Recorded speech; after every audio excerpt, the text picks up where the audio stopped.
ฟังข่าวครั้งต่อไปเวลา 7:00 น.ติดตามข่าวที่นำเสนอไปแล้วได้ที่ www.thainews.prd.go.th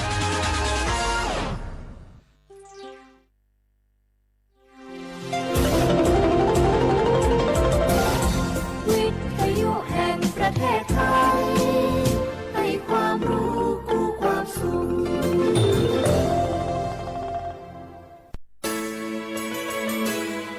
สถานีวิทยุกระจายเสียงแห่งประเทศไทยจังหวัดเชียงใหม่ AM 1476 กิโลเฮิรตซ์สถานีวิทยุภาคภาษาชาติพันธุ์แห่งเดียวในประเทศไทยที่มีความทันสมัยเชื่อถือได้สร้างอัตลักษณ์กลุ่มชาติพันธุ์สู่สากล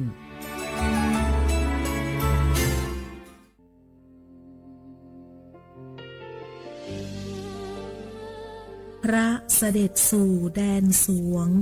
ไทยทั้งปวงน้อมสำนึกในพระมหากรุณาธิคุณตราบนิรันดร์ข้าพระพุทธเจ้าข้าราชการและเจ้าหน้าที่สถานีวิทยุกระจายเสียงแห่งประเทศไทยจังหวัดเชียงใหม่กรมประชาสัมพันธ์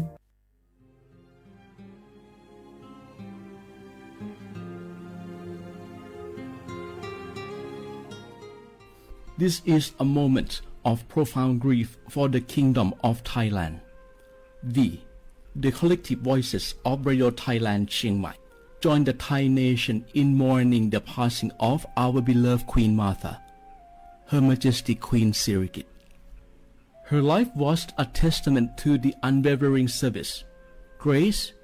and deep love for the Thai people. Our humble condolences and thoughts are with His Majesty the King, the royal family, and all the Thai people during this deeply sorrowful time. We will remember her forever.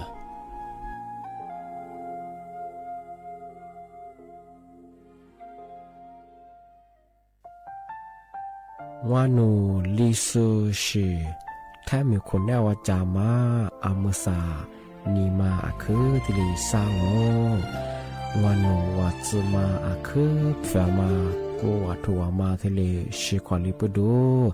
แท้มีคนแน่ว่าจามาว่านูลิซูชีจะขวาจับโวอามาคือตาโหเลเลที่ลีนีมาจาจานีมาที่ลีซาจาโง่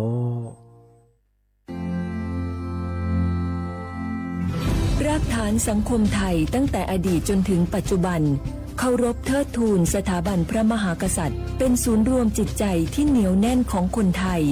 ในเวลาที่เกิดวิกฤตทางการเมืองพระบารมีของพระเจ้าอยู่หัวก็ทำให้เกิดความสงบและช่วงที่เกิดวิกฤตเศรษฐกิจปรัชญาเศรษฐกิจพอเพียงของพระเจ้าอยู่หัวรัชกาลที่ 9พระราชทานให้กับคนไทยก็ทำให้ผู้ที่น้อมนำมาปฏิบัติมีภูมิคุ้มกันและไม่เกิดความเสียหายพระปฐมบรมราชโองการของพระเจ้าอยู่หัวรัชกาลที่ 10เราจะสืบสานรักษาและต่อยอดและครองแผ่นดินโดยธรรมเพื่อประโยชน์สุขแห่งอาณาราษฎรตลอดไปพระมหากษัตริย์ไทยทุกพระองค์ทรงห่วงใยราษฎร์เสมอสถาบันพระมหากษัตริย์ไทยศูนย์รวมใจไทยทั้งชาติ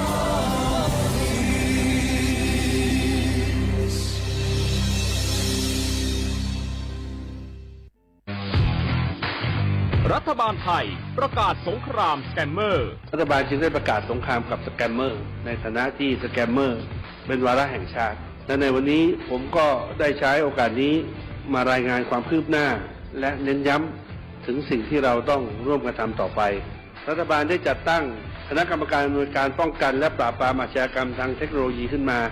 โดยมีผมเป็นประธานด้วยตนเองเพื่อให้ทุกหน่วยงานทำงานไปในทิศทางเดียวกันเราได้มีการลงนามบันทึกความเข้าใจระหว่าง 15 หน่วยงานหลักทั้งภาครัฐและภาคเอกชนตลอดจนสถาบันการเงินเพื่ออุดช่องโหว่ทางการเงินและตัดเส้นทางเงินของกระบวนการอาชญากรรมเหล่านี้ให้สิ้นซากรวมพลังคนไทยต้านภัยสแกมเมอร์นายอนุทินชาญวีรกูลนายกรัฐมนตรี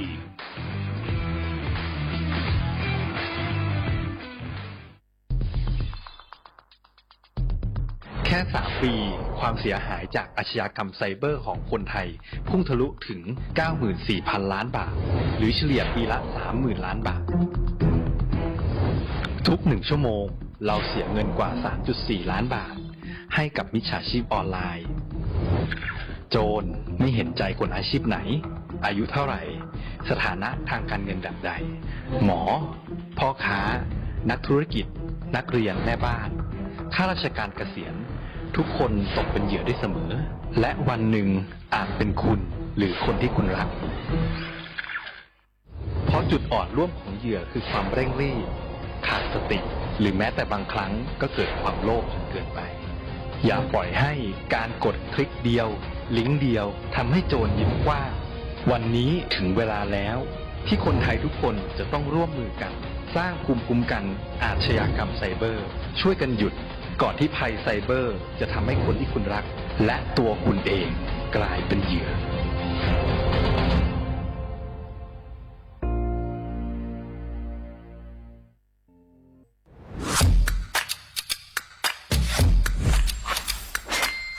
กลับมาแล้ววันนี้กับโครงการคนละครึ่ง plus รัฐออกครึ่งประชาชนออกครึ่งช่วยเศรษฐกิจไทยหมุนเวียนเติบโต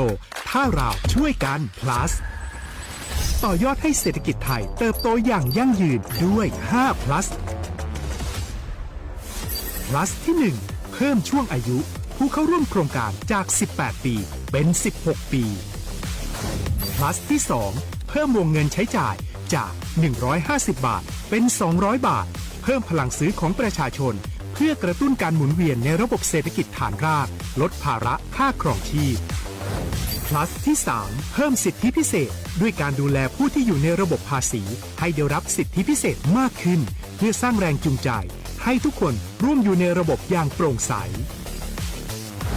plus ที่ 4 เพิ่มโอกาสให้นิติบุคคลขนาดเล็กเข้าร่วมได้ให้ธุรกิจเติบโตเป็นกำลังสำคัญของเศรษฐกิจไทย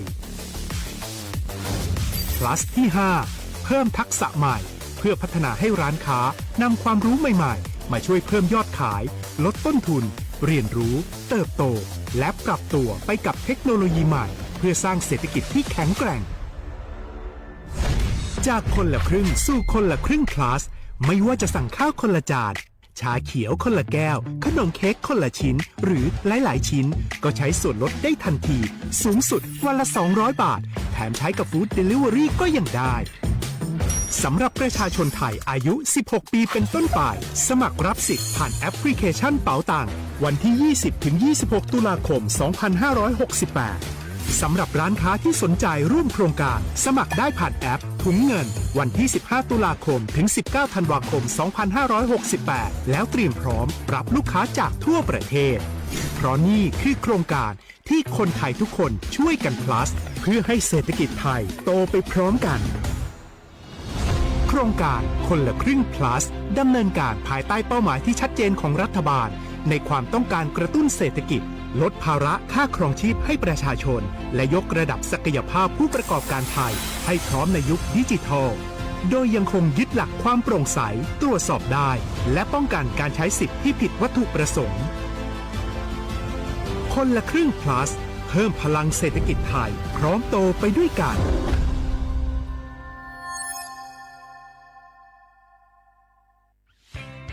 เส้นทางสายหมอกที่สวยที่สุดในเมืองแพร่กำลังรอทุกคนไปวิ่งด้วยกันครับทุกก้าวของคุณคือพลังของลมหายใจชวนเพื่อนชวนครอบครัวมาวิ่งฝ่าสายหมอกเพื่อโรงพยาบาลแพร่ในวันอาทิตย์ที่ 7 ธันวาคม 2568 บริเวณลานกิจกรรมหลังวัดพระธาตุช่อแฮมาร่วมกันส่งต่อพลังแห่งความดีเพราะทุกก้าวของคุณช่วยต่อชีวิตให้กับผู้ป่วยในโรงพยาบาลแพร่สมัครได้เลยวันนี้แล้วไปวิ่งด้วยกันในวันอาทิตย์ที่ 7 ธันวาคม 2568พบกันบริเวณลานกิจกรรมหลังวัดพระธาตุช่อแฮนะครับ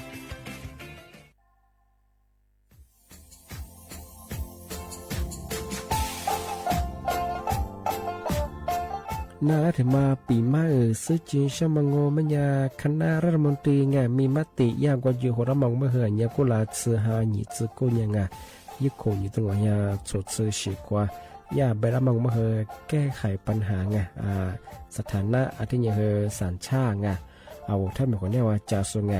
อธิบายที่ยากกฎหมายถือว่าไปรับมองมาเฮอไงมาตราที่17ไงแห่งพระราชบัญญัติคนเข้าเมืองไง พอสองงไม่อยากให้ญี่ปุ่นอยากให้หนีตัวเนี่ยหนีจื้อหนีกวางกันเท่าโวถ้ามีคนเนี่ยว่าจุฬาโซอาทิตย์เนี่ยคือมือซ่าจางโง่เป็นยังไงอาทิตย์เนี่ยว่ามีทะเบียนประวัติเธอถูกต้องอยู่ไง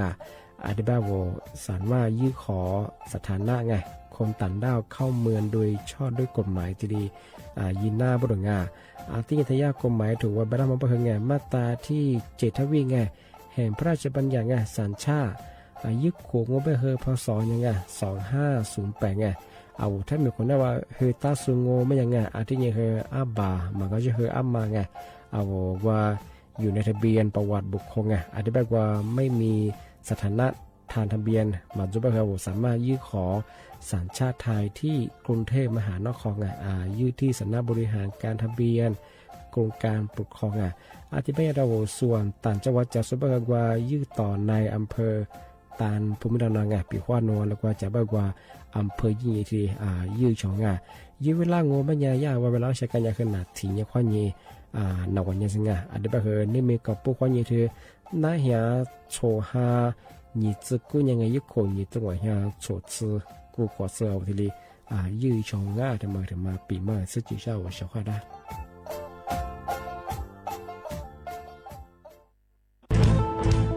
เชียร์ว่าบุกอามาสนใจลงโฆษณาทาสถานีวิทยุกระจายเสียงแห่งประเทศไทยจังหวัดเชียงใหม่เอาสถานีวิทยุของบัญญัติยี่เสียคือเสืออาทิตย์นี้ยี่สัญญาณก็คือหูยาคือยิบเป้งเธอหูพื้นที่จังหวัดเชียงใหม่ยังอาทิปัญญามาสนใจลงโฆษณาช่องบัญญาติดต่อที่สวทเชียงใหม่ยิบเบอร์โทรบัญญาคือ053-276-068อาทิตย์นี้092-246-8579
亲人啊咪咪的梦的我的这世界中我是个什么呀你的话嘛么那天我是娘马鼻子不怎么没过的事故事的我话我你不把地瓜的你选阿里嘛弄你说不是么的的只知我那阿切嘛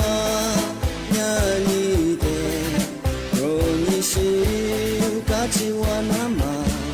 我写知的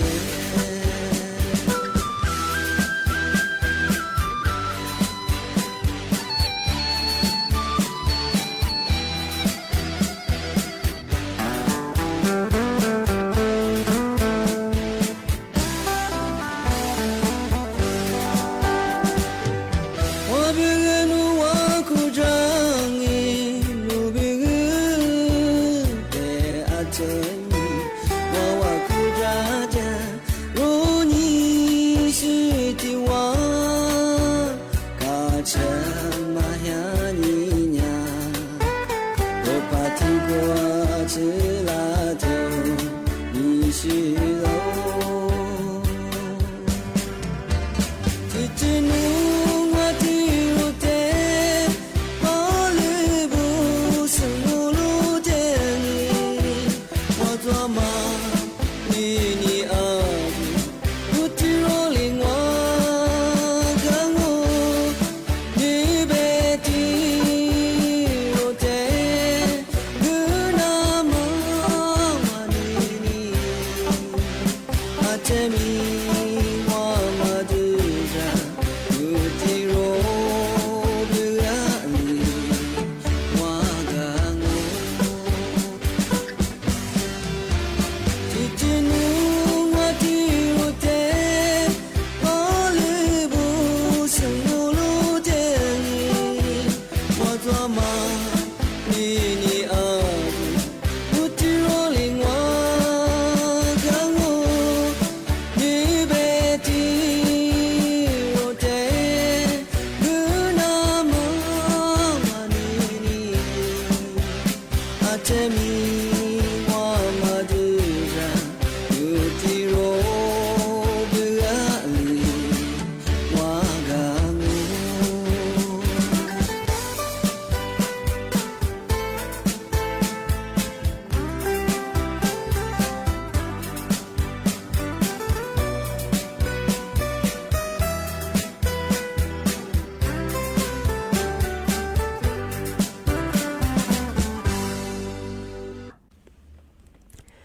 写话不来画画啊，你呢？丑么花你真么啊？我李松我如此的话做不了啊！啊我李松我ดูจะมองมันเนี่ยถ้าจิ้มหมายคนแนวดังถ้าปัจจุบันเนี่ยว่าสถานีวิทยุกระจายเสียงแห่งประเทศไทยจังหวัดเชียงใหม่ที่ลีแบงอ่ะเอาลิซุงโอด้วยมันวันยังเฮที่ยมาหนีขวานตัวจะแน่ๆที่ขวาที่มูลอที่ขวาที่มูลองมันยังหนีมูขวาหนีซาโมที่ดูจังอ่ะที่เนี่ยน่ะที่เนี่ยขวาหนีน่ะเนี่ยชื่อดูจังอ่ะที่เนี่ยถ้าวิทยุว่ามือจะมางมันยังอีครึ่งความถี่งมันยังเฮที่ตัวลี่เฮียสิจือโฉเฮกว่าโจเนี่ยตัวหลังอ่ะเนี่ยโฉมือขวานี่จิโมที่มลอหนีมือขวานี่3มื้อไงยี่ระบบเนี่ย AM ง่าที่ถ้าระบบไลฟ์ส่งมันยังยี่ Facebook ไงยี่เพจมันยังเฮสวทจุดเยือเชียงใหม่ไงที่แบบAM 1476กิโลเฮิรตซ์โบญาดอลลาร์ง่านี่เมทิ้งยิงโง่เป็นยังไงลิซูบางโง่เป็นยังไงนี่มีทิ้งมาไง吃哈吃啥呢？你们听嘛和肉呢？一口你多你真话口啊我太啊帮我们也和吃你哈你听嘛啊แบบนี่มีถึงว่าวันอังคารที่2เดือนธันวาคมพศ2568เอามาใส่แบบสิ่งฮะเดือนละเดือน12นายเห็นแบบยุโค20คนเดือนละจ้องทีนี้นี่เนี่ยเอาเสียความหัวถึงมาปีมาแต่สื่อจริงใช่ทำไมงั้นไม่ยากที่กลุ่มมิชาชีตั้งโป้เหงหลักโซมาคาโซหลักโซที่พูดมาที่เรียกจะลามังวันนี้เจ้าหน้าที่กรมธรรมเบยงมันสะโซยาธนาคารถึงมาที่เรียปีมาเหงที่เรียแจ้งเตือนฟุละจ้าวเสียความมาทำมาที่ชีที่ปัจจิจงเป็นยังไงมาถ้าจุดจ่าบุตรงทำไมอะไรอย่างกลุ่มมิชาชีหลักสมคาสงยาแบบมังเป็นยังงนหนุญาเจ้าหน้าที่งนหนุญาพนักงานธนาคารหลักโซเป็นยังว่าที่โทรฟลายเสียงที่เป็นยาโทรฟลายเป็นว่าว่าที่เป็นเสียง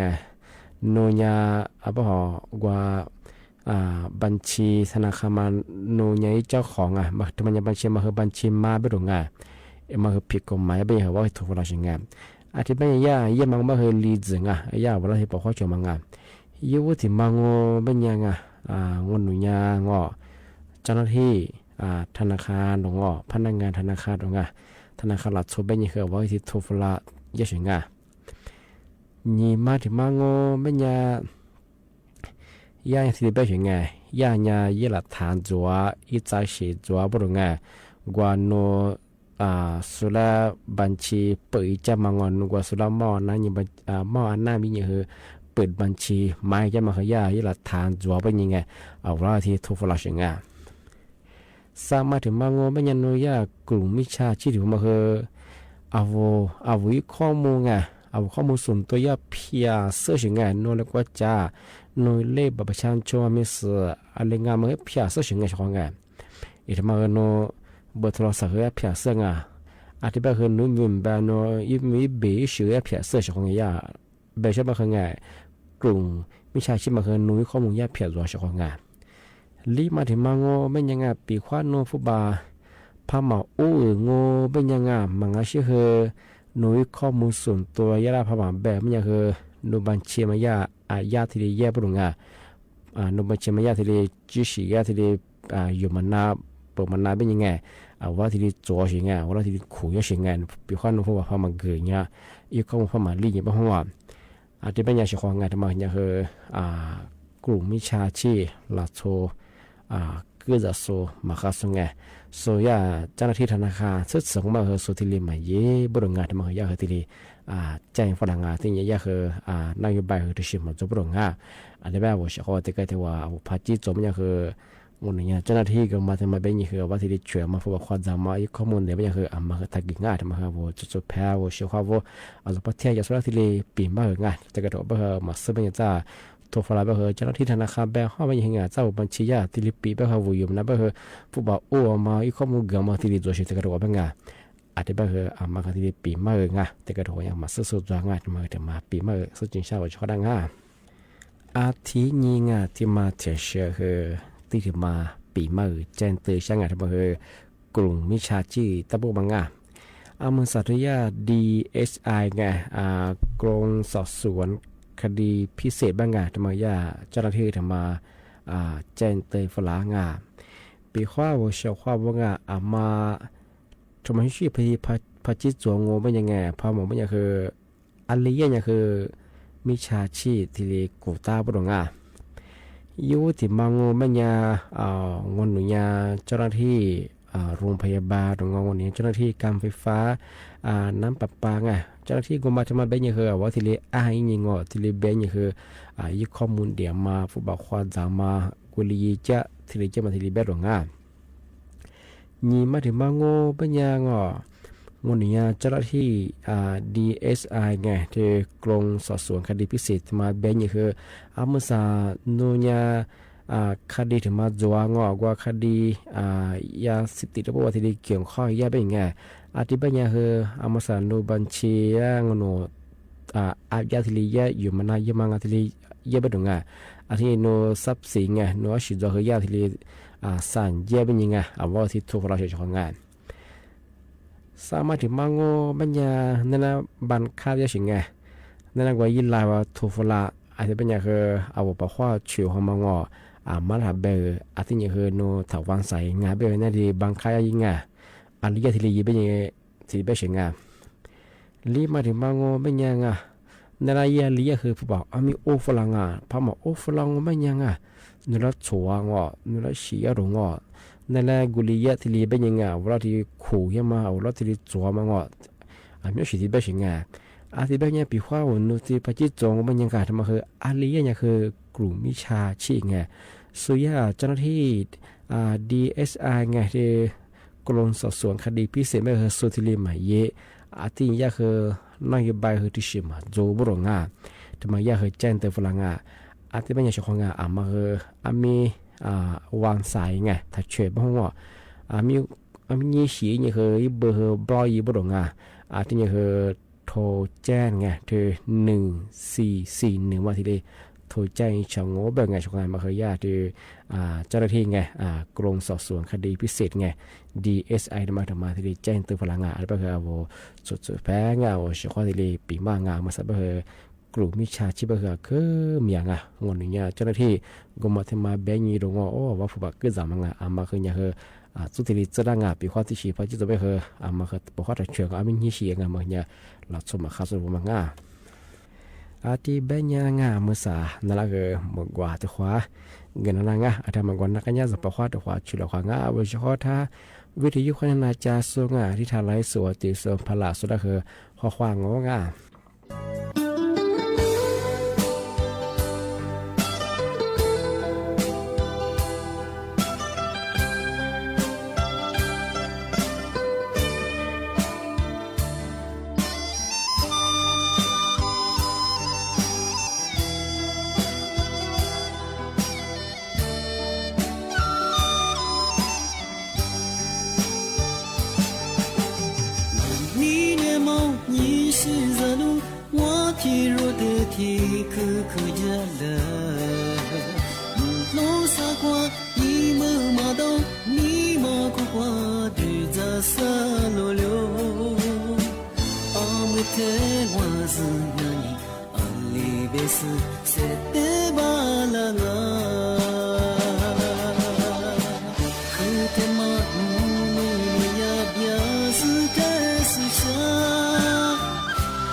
如你是的摩天女的米，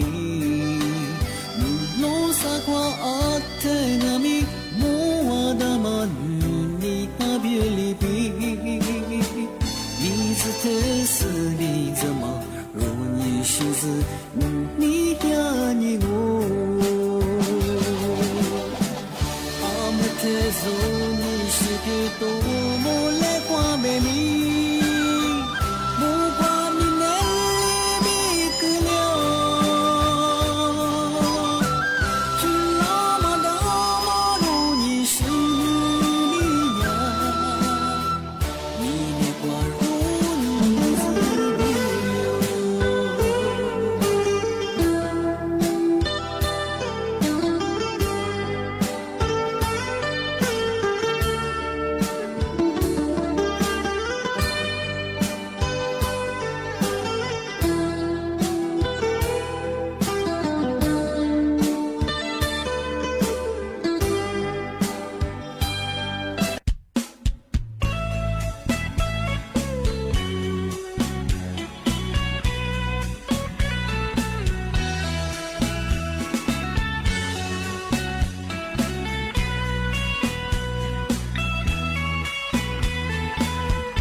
ทีนี้งาที่มาเจเชื่อคืองาที่มาปีใหม่แต่สจริงช่างเธอก็ลาถ้ามีคนนั่งจอภาคใต้ตั้งปัวน้ำท่วมมาไงอาจจะเจอมาละ9 จังหวัดไงที่ไปคือว่าคือซอยแล้วมองก็มันยังละหญิงการสุดชิงไงจังหวัดสงขลาเจจังหวัดหาดใหญ่งามที่แบงก์ของพญาทยาสูงปฏิบัติการแก้ไขสถานการณ์ฉุกเฉินไงอดทนกับภัยไงยากเคยทำมาทีเดียแจ้งเตยฝรั่งงามว่าก็ละเธอน้ำท่วมอันจะจีกันยังงมันยังอันจะช่วยกันยังไม่เดียวจะซื้อจะมาไงยี่วุฒิจิมังไม่เดียวว่าเครื่องใช้ไฟฟ้าไงว่าเธออัตโต้ควายอยู่มังจะอยากกลมแบบตู้ยิมแบบลิชิวไงเครื่องใช้ไฟฟ้าทั้งหมดมังมาคืออัตโต้ถักก้าเหแบบชิงไงว่าอาจจะมาคือคนเนี่ยคือละเหนือแบบคือมาฟุ้งแบบคือจ้าวัตถุก้าแบบคือว่าชอยมาเบียมาที่กินน้ำบรงที่แบงมันยังคือไงจะสจะมาที่จะผลิตพวกมังจู่ความชื้นยิ่งกว่าจู่ที่เพียงยิ่งคือเหมือนชาลุที่ยิ่งคือยายิ่งชาลังที่โคตรละยิ่งที่กับตัวนี้จีบรถชกงานมาอุปกรณ์ไฟฟ้าจุดประมาณคืออาจจะมาที่คนเนี่ยกว่ามาฟุ้งมาคือจัวที่ยิ่งมีความชื้นมาคือจัวบรงอะไรแบบคือจะซื้อที่เครื่องใช้ไฟฟ้าอย่างคือตัวถักไก่บงแต่มาคือยายิ่งชาลังยิ่งกับกุญยิ่งกับเช่นเนี่ยว่าเรามาดาวยินนะแบบคือที่เพียงยิ่งคือมันชาเลือดจุฟุ้งจีบชิงที่ถึงมันก็มันยาวโลโลไม่ใช่คือโลดมอมแบบลึกขึ้นแบบตรงมันคือเนี่ยแบบคือว่าสไตล์มันก็ถ่ายยีบตรงมันคือว่ายีแบตเตอรี่ก็แถบถอยนี่คือยาอิชานะคือโคตรเล่นกับตัวจริงอะไรมาจุดนั้นคือจุดนี้ครับที่จุดที่สุกยี่เครื่องเป่าดูตัวชิงก็มาเป่านี่คือจุดที่ฟุ้งจีงอีกเครื่องเยอะมากกว่าอีกคนนั้นคือที่ตีได้กว่าไปถึงไม่คือจุดเพียงนี่เขาที่เช้าสื่อที่นี่สไตล์นั้นไปถึงว่าอันจะช่วยแล้วก็เนี่ยไปถึงอารมณ์มาเบี่ยงไปกว่าสุดเฉลี่ยที่สไตล์มันยังคือมันคือยี่ระบบคือชอบหน้าไปถึงกว่ายี่ระบบไฟฟ้าทำงานอะไรบ้างคือมันก็ที่ถ่ายยี่ไปยังคือที่ทำมาให้ความรู้ที่แจ้งเตือนฝรั่งงานต่อพัฒนาบุญจัดส่งทำมาปีมาช่างที่แบบก็เป็นยังนี่เนี่ยคือนั่นละปีมาคือที่เหลือจอยเจ้าของที่แบบคือจ้าที่มุลองนี่มั่วควานี่สามมั่วคือแต่ความมุ่งหลักควาเจ้าของนี่เนี่ยแบบคือว่าลิซุงประกาศกุบทาจิ้มหมายสถานีวิทยุกระจายเสียงแห่งประเทศไทยจังหวัดเชียงใหม่ว่าโดยจ้าเนี่ยแบบคือสมมั่วควานี่เจโมที่มุลแบบคือนี่มั่วควานี่สามมั่วที่นี่ที่ทำมางานว่าลาเป็นเดียวทายาอามาสากลงอุตุนิยมวิทยาที่มีแต่พวกกูยิสุแต่ยิสุยากที่จะแจ้งเตือนฝรั่งอามาสาโซเทภาคเหนือตะพวงมันยังไงบางพื้นที่ยังคือย่างยี่องศามันยังคือยังใหญ่อยู่ชิงว่าจงมันยังคือยังยากชิงอาจจะเป็นยังคือยี่องศามันยังคือ3-4 ชิงอันนี้เป็นยังไงมากดดีมาดูแลสุขภาพยังไงเน้นจริงเหมือนกับว่าคืออากาศเนี่ยจะหนาวบางครั้งมาคือบิชิว่ายิงสักกันเขากว่างสักไฟตาคือหนาวหัวจุดมาคือกดเดียวคือทะเลไหลจริงอาจารย์ไหลเลยมาคือยิ่งไข้เครียดมาคือหนาวหัวที่ถึงมาแบบคือมาใส่บ้านโน้ตไข้ว่าใหญ่คือเนื้อสุขก็มีอะไรของเสือคือมีว่านักฝุ่นบ้าทุกคนเจ้ามาเลยเป็นน้ำมันชามเบมาคือจวงขึ้นยังอามาสับงแบบคือมากดดื่มมากว่าชื่อดูแลสุขภาพยิ่งช่องอยากจะแบบคือน้ำมาคือจวงแต่ก็แบบคือว่าจะมาคือหมกโคแบบคือแพ้มาคือจวงอีกมาคือมีแบบคือมากดดื่มมาดูแลสุขภาพยังไงปีขวบคือปัญหาไม่ใช่คือเน็ตนี่มันจะมาขายแบบคือทัชฟูระมีคุยยี่คือกูยิงกับตัวยิงมาผ่ามาจะยี่ให้ดียี่เปิดสายเจ้าข้าชายช่องที่แบบคือนี่เนี่ยคณะปีบ้านมาคือที่เรียนจงเอาไว้เฉพาะท่านานาโซตีสุดท้ายคือบ่มองข้อคว้าสวัสดีครับ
เ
你我你是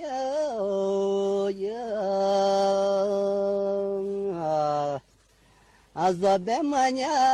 天天写着一天面，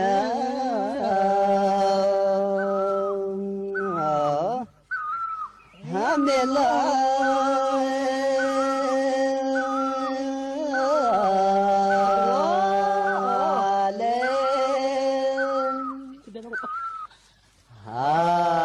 你这。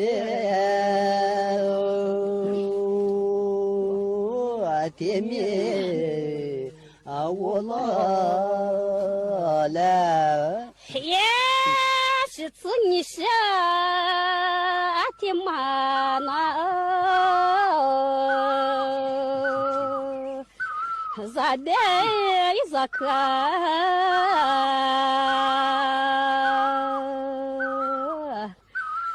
做的。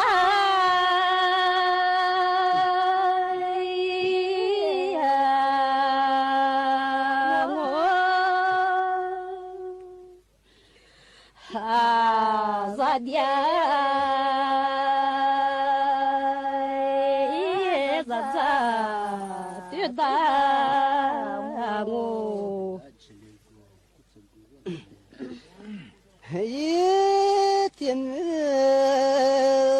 是也俺们你学走啊，就这个天天写字一直在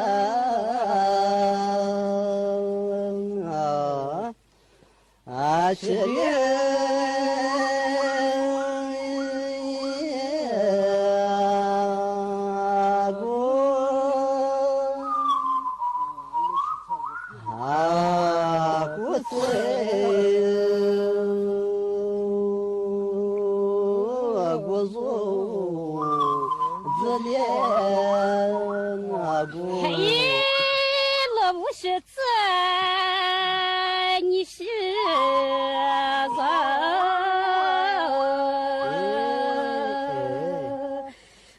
你是的，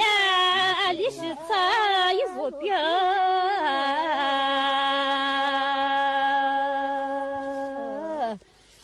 马错。